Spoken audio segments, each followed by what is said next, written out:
oo qofka xun oo ka shaqeynaya Soomaaliya inay meesha taageerta sii taagnaato aan la wada dagaalno kulligeen oo aydan nagu fiirsan annaga kaliya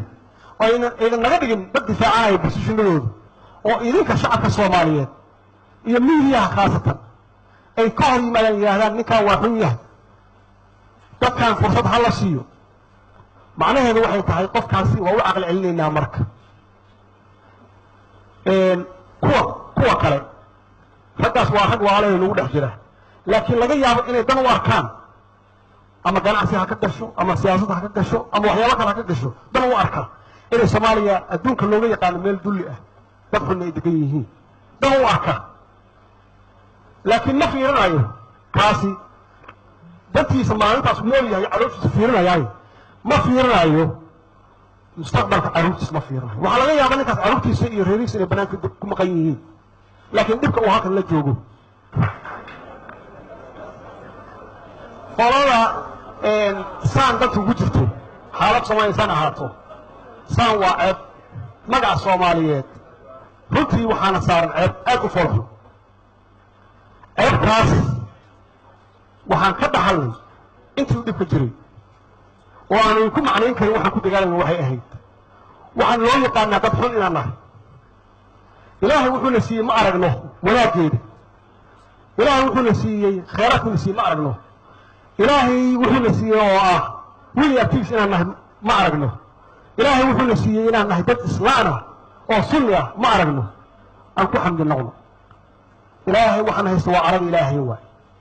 ilaahay aqliguna siiyey aqligaas inaan ku shaqeyno oo wixii xun kaga leexno wixii fiicanna aan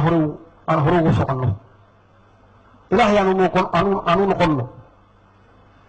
qolada marka dhibka ku haysa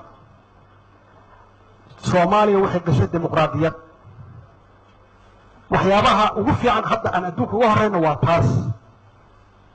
waxaad arkaysaan laga soo bilaabo artan khayr allah si madaxweynayaashii la soo dhaafay si nabadgelyo ah xukun ku wareejiyeen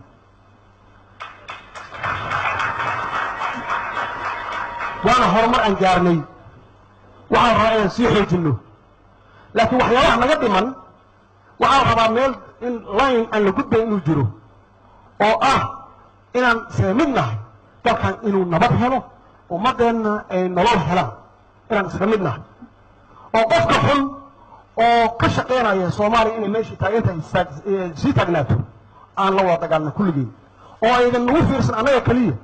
oo aydan naga dhigin dad difaacaya bulshadooda oo idinka shacabka Soomaaliyeed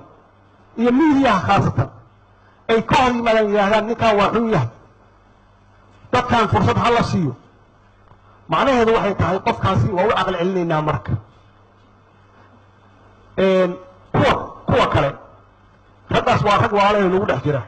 laakiin laga yaabo inay dan u arkaan ama ganacsi ha ka gasho ama siyaasad ha ka gasho ama waxyaabo kale ha ka gasho dan u arkaan inay Soomaaliya adduunka looga yaqaan meel dulli ah dad xun ay degan yihiin dan u arkaan laakiin ma fiirinayo kaasi dadkiisa maalintaas nool yahay calooshiisa fiirinayay ma fiirinayo mustaqbalka caruurtiisa ma fiirinayo waxa laga yaabaa ninkaas caruurtiisa iyo reerihiisa inay banaanka ku maqan yihiin laakiin dhibka uu halkan la joogo ma fiirinayo ninkaas ilmaha awoohu u yahay ma fiirinayo waxa u daran kaliya maanta iyo laga yaabo inuu hinaas ka qabo qofkaas meesha fadhiya ama dan dhaqaale meesha uu ka waayay ama xil uu ka waayay marka waxa weeye xaalad Soomaaliya ku jirto meel fiican maaha waa meel adag waxaan rabaa kulligeen inaan u wada istaagno sidaan uga bixin lahayn xaaladda Soomaaliya meesha ku jirto oo aan horu marin lahayn waa saan sheegay waa dimuqraadiyad